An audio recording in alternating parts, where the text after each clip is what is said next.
ಕನ್ನಡ ಶೀಘ್ರಲಿಪಿ ಪ್ರಥಮ ದರ್ಜೆ ಮೇ 2000.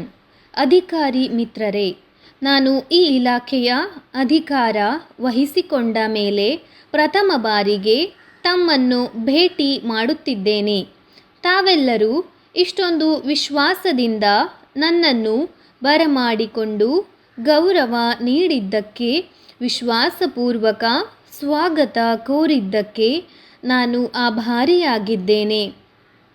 ನಾನು ಮತ್ತೊಂದು ಸಲ ಈ ಇಲಾಖೆಯನ್ನು ವಹಿಸಿಕೊಂಡು ಬಂದಿದ್ದರೆ ಅದು ಪ್ರೀತಿ ವಾತ್ಸಲ್ಯ ಎಂದು ಭಾವಿಸುತ್ತೇನೆ. ನಾನು ಮತ್ತೆ ನಮ್ಮ ಮನೆಗೆ ಬಂದು ನಿಮ್ಮೆಲ್ಲರನ್ನು ಕಂಡು ಸೌಹಾರ್ದತೆಯಿಂದ ಒಟ್ಟುಗೂಡಿ ಕೆಲಸ ಮಾಡುವ ಅವಕಾಶ ಸಿಕ್ಕಿದ್ದು ನನ್ನ ಸುದೈವ ಎಂದು ಭಾವಿಸಿದ್ದೇನೆ. ರಾಜ್ಯದಲ್ಲಿ ಚುನಾವಣೆ ಹತ್ತಿರ ಬರುತ್ತಿರುವ ಈ ಸಮಯದಲ್ಲಿ, ಗಂಭೀರ ವಾತಾವರಣದಲ್ಲಿ ಇಂತಹ ಸೂಕ್ಷ್ಮವಾದ ಇಲಾಖೆಯನ್ನು ಮಾನ್ಯ ಮುಖ್ಯಮಂತ್ರಿಗಳು ನನಗೆ ವಹಿಸಿಕೊಟ್ಟಿದ್ದಾರೆ. ಇದನ್ನು ನೋಡಿದರೆ ಅವರು ನನ್ನ ಮೇಲೆ ಇಟ್ಟಿರುವ ವಿಶ್ವಾಸ ಹಾಗೂ ನನ್ನ ಜವಾಬ್ದಾರಿ ಕಾರ್ಯದ ಮೇಲೆ ಅವರಿಗೆ ನನ್ನ ಮೇಲೆ ಇರುವ ನಂಬಿಕೆ ಎಂದು ನಾನು ಭಾವಿಸಿಕೊಂಡಿದ್ದೇನೆ.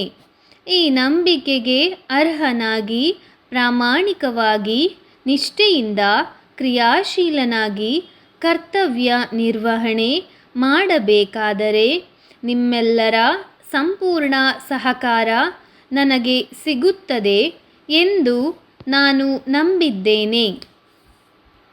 ಸರ್ಕಾರದ ಯಾವುದೇ ಯೋಜನೆಗಳು, ಕಾರ್ಯಕ್ರಮಗಳು ಜನರಿಗೆ ಸುಲಭವಾಗಿ ತಲುಪಬೇಕಾದರೆ ಈ ಯೋಜನೆಗಳ, ಕಾರ್ಯಕ್ರಮಗಳ ಪ್ರಯೋಜನಗಳು ಸಾರ್ವಜನಿಕರಿಗೆ, ಅದರಲ್ಲಿಯೂ ಮುಖ್ಯವಾಗಿ ಸಾಮಾನ್ಯ ಜನರಿಗೆ, ಅಂದರೆ ಬಡವರು, ಹರಿಜನ, ಗಿರಿಜನರು, ಹಿಂದುಳಿದ ವರ್ಗದವರಿಗೆ ತಲುಪಬೇಕಾದರೆ ನಿಮ್ಮ ಪಾತ್ರ ಮಹತ್ವದ್ದಾಗಿರುತ್ತದೆ ಎಂದು ನಾನು ಭಾವಿಸುತ್ತೇನೆ. ಸಾಮಾನ್ಯ ಜನರ ಮನಸ್ಸಿನಲ್ಲಿ ಸರ್ಕಾರ ಜನರ ಪರವಾಗಿ ಕೆಲಸ ಮಾಡುತ್ತಿದೆ ಎಂದು ತಿಳಿಯಬೇಕಾದರೆ ಅದು ನಿಮ್ಮ ಉತ್ತಮ ಕಾರ್ಯನಿರ್ವಹಣೆಯಿಂದ ಮಾತ್ರ ಸಾಧ್ಯ ಎಂದು ನಾನು ತಿಳಿದುಕೊಂಡಿದ್ದೇನೆ. ಯೋಜನೆಗಳು, ಕಾರ್ಯಕ್ರಮಗಳು ಯಾವುದೇ ಇರಬಹುದು, ಅಂದರೆ ನೀರಾವರಿ, ವಿದ್ಯುಚ್ಛಕ್ತಿ, ನೀರಿನ ಸೌಕರ್ಯ, ಗ್ರಾಮೀಣ ಪ್ರದೇಶಗಳಿಗೆ ರಸ್ತೆಗಳ ನಿರ್ಮಾಣ, ಶಾಲಾ ಕೊಠಡಿಗಳ ನಿರ್ಮಾಣ, ಉಪಾಧ್ಯಾಯರ ನೇಮಕ, ಬಡವರಿಗೆ, ಅಲ್ಪಸಂಖ್ಯಾತರಿಗೆ, ಹಿಂದುಳಿದವರಿಗೆ ರಕ್ಷಣೆ, ಶಾಂತಿ ಸಮಾಧಾನಗಳ ವ್ಯವಸ್ಥೆ, ಹೀಗೆ ಹಲವಾರು ಕಾರ್ಯಕ್ರಮಗಳು ಸರ್ಕಾರದ ಮುಂದೆ ಇರುತ್ತವೆ. ಇವುಗಳ ಫಲ ಜನಸಾಮಾನ್ಯರಿಗೆ ನಿಮ್ಮ ಮೂಲಕ ತಲುಪಬೇಕಾಗುತ್ತದೆ. ಪ್ರಪ್ರಥಮವಾಗಿ ತಮಗೆ ಒಂದು ವಿಷಯವನ್ನು ಹೇಳುವುದಾದರೆ, ಒಬ್ಬ ಸಾಮಾನ್ಯ ಪ್ರಜೆ ತನಗೆ ರಕ್ಷಣೆ ಹಾಗೂ ನ್ಯಾಯ ಕೋರಿ ನಿಮ್ಮಲ್ಲಿಗೆ ಬಂದಾಗ ನೀವು ತೋರುವ ಔದಾರ್ಯ, ವಿಶಾಲ ಮನೋಭಾವ ಹಾಗೂ ಸೌಹಾರ್ದತೆ ಇವುಗಳು ಆತನ ಮೇಲೆ ಪರಿಣಾಮ ಬೀರಿ ಸರ್ಕಾರದ ಮೇಲೆ ಆತನಿಗೆ ಒಳ್ಳೆಯ ಸರ್ಕಾರ, ಒಳ್ಳೆಯ ಆಡಳಿತ ನನಗೆ ಸಿಗುತ್ತಿದೆ ಎಂದು ಆತ ತೀರ್ಮಾನ ಮಾಡುತ್ತಾನೆ. ಆದುದರಿಂದ ತಾವುಗಳು ರಕ್ಷಣೆ ಅಥವಾ ನ್ಯಾಯ ಕೋರಿ ಬರುವ ಸಾಮಾನ್ಯ ಜನರಿಗೆ ನೀವು ತೋರುವ ಕರುಣೆ ಮತ್ತು ಸಹಾನುಭೂತಿ, ಸೌಜನ್ಯದಿಂದ ಕೂಡಿರಬೇಕೆಂದು ನಾನು ಹೇಳಬಯಸುತ್ತೇನೆ. ಅಧಿಕಾರದ ದರ್ಪ ಜನಸಾಮಾನ್ಯರ ಮೇಲೆ ಪ್ರಯೋಗಿಸಬಾರದು ಎಂಬುದು ನನ್ನ ಅಭಿಪ್ರಾಯ. ಈ ವಿಚಾರದಲ್ಲಿ ರಾಷ್ಟ್ರೀಯ ಮಟ್ಟದಲ್ಲಿ ನಮ್ಮ ರಾಜ್ಯದ ಪೊಲೀಸರು ಉತ್ತಮ ಕಾರ್ಯನಿರ್ವಹಣೆ ಮಾಡಿ ಎಲ್ಲರ ಮೆಚ್ಚುಗೆಗೆ ಪಾತ್ರರಾಗಿದ್ದಾರೆ ಎಂದು ಹೇಳಿದರೆ ಅತಿಶಯೋಕ್ತಿ ಆಗಲಾರದು ಎಂದು ಭಾವಿಸುತ್ತೇನೆ. ನಮ್ಮ ರಾಜ್ಯದಲ್ಲಿ ಪ್ರಾಮಾಣಿಕತೆಯಿಂದ ನಿಷ್ಠೆಯಿಂದ ಕಾರ್ಯನಿರ್ವಹಿಸುವ ಸೇವಾ ಮನೋಭಾವ ಹೊಂದಿರುವ ಬಡವರ ಬಗ್ಗೆ ಕಳಕಳಿ ಹೊಂದಿರುವ ದಕ್ಷ ಅಧಿಕಾರಿಗಳಿಗೆ ಕೊರತೆ ಇಲ್ಲ. ಆದರೂ ಅಲ್ಲಲ್ಲಿ ಕೆಲವರ ಸಹನೆ ಮೀರಿದ ಸೌಜನ್ಯ ಇಲ್ಲಿದೆ.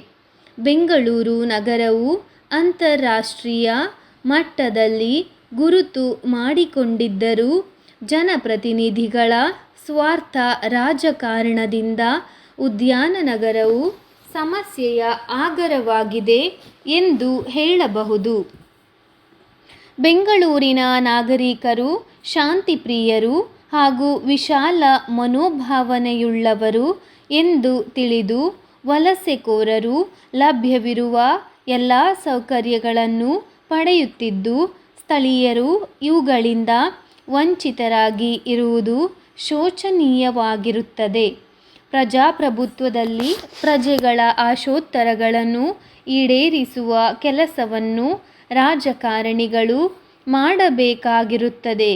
ಇದನ್ನು ಅರಿತುಕೊಂಡು ಜನಸೇವಾ ದೃಷ್ಟಿಯಿಂದ ಜನರ ಸಮಸ್ಯೆಗಳಿಗೆ ಪ್ರತಿಕ್ರಿಯೆ ಕಾರ್ಯವನ್ನು ಇನ್ನು ಮುಂದಾದರೂ ಮಾಡುವ ಮನಸ್ಸು ಮಾಡಿ ಜನರ ಅನುಗ್ರಹಕ್ಕೆ ಪಾತ್ರರಾಗಿ ಸಮಾಜದ ಕಲ್ಯಾಣಕ್ಕೆ ಬುನಾದಿ ಹಾಕಬೇಕೆಂದು ಹೇಳಿ ನನಗೆ ಮಾತನಾಡಲು ಅವಕಾಶ ಕಲ್ಪಿಸಿಕೊಟ್ಟ ತಮ್ಮೆಲ್ಲರಿಗೂ ವಂದಿಸಿ ನನ್ನ ಮಾತುಗಳನ್ನು ಮುಗಿಸುತ್ತೇನೆ. ಮಾನ್ಯರೇ, ನಿಮ್ಮ ಮೇ 3ನೇ ತಾರೀಖಿನ ಪತ್ರ ಹಾಗೂ ಅದಕ್ಕೆ ಸಂಬಂಧಪಟ್ಟ ಮರು ಜ್ಞಾಪನಾ ಪತ್ರಕ್ಕೆ ಉತ್ತರಿಸುತ್ತಾ ತಿಳಿಯಪಡಿಸುವುದು ಏನೆಂದರೆ, ಕರ್ನಾಟಕ ಲೋಕಸೇವಾ ಆಯೋಗದಲ್ಲಿ ಅಧಿಕಾರಿ ಹುದ್ದೆಗೆ ಆಯ್ಕೆಯಾಗಿರುವ ಅಭ್ಯರ್ಥಿಗಳ ಪೂರ್ವಚರಿತ್ರೆ ಹಾಗೂ ನಡವಳಿಕೆಗಳ ಬಗ್ಗೆ ನೀವು ಕೋರಿರುವ ವಿವರವನ್ನು ಸಂಪೂರ್ಣವಾಗಿ ಪರಿಶೀಲಿಸಿದ್ದೇವೆ. ಪ್ರತಿಯೊಬ್ಬ ಅಭ್ಯರ್ಥಿಗಳ ಪೂರ್ವಚರಿತ್ರೆಯನ್ನು ಪ್ರತ್ಯೇಕವಾಗಿ ವಿಂಗಡಣೆ ಮಾಡಿದ್ದು ಇವರಲ್ಲಿ 6 ಜನರ ಮೇಲೆ ಯಾವುದೇ ಪ್ರತಿಕೂಲ ವರದಿಗಳು ಇರುವುದಿಲ್ಲವೆಂದು ಸಂಬಂಧಪಟ್ಟ ವಿಚಾರಣಾ ಅಧಿಕಾರಿ ಅವರು ವರದಿ ಮಾಡಿರುತ್ತಾರೆ. ಅವರುಗಳ ಪಟ್ಟಿಯನ್ನು ಇದರ ಜೊತೆ ಲಗತ್ತಿಸಲಾಗಿದೆ. ಇನ್ನು ಉಳಿದ 10 ಮಂದಿಯ ವಿಚಾರಣೆಗಳು ಇನ್ನೂ ಮುಗಿದಿರುವುದಿಲ್ಲ.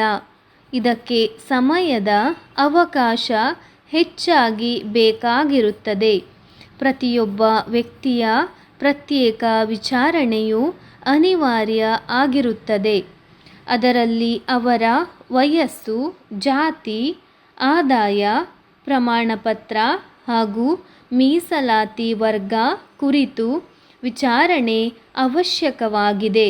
ಈ ವಿವರಣೆಗಳನ್ನು ಕೂಲಂಕುಷವಾಗಿ ತನಿಖೆ ಮಾಡಬೇಕಾದರೆ ಸಮಯವು ಹೆಚ್ಚಾಗಿ ಬೇಕಾಗುತ್ತದೆ. ನಮ್ಮ ಕಚೇರಿಯ ದೈನಂದಿನ ಕಾರ್ಯಗಳು ಅಧಿಕವಾಗಿರುತ್ತವೆ, ಅಲ್ಲದೆ ಒತ್ತಡದಿಂದ ಕೂಡಿರುತ್ತದೆ. ಇವುಗಳ ನಡುವೆ ಈ ಕಾರ್ಯವನ್ನು ಕೈಗೊಳ್ಳಬೇಕಾಗಿ ಬರುವುದರಿಂದ ನಮ್ಮ ಪತ್ರಕ್ಕೆ ಮಾನ್ಯತೆ ದೊರೆಯುವುದಿಲ್ಲ ಎಂದು ತಪ್ಪಾಗಿ ತಿಳಿದುಕೊಳ್ಳಬಾರದೆಂದು ವಿನಂತಿಸುತ್ತೇನೆ.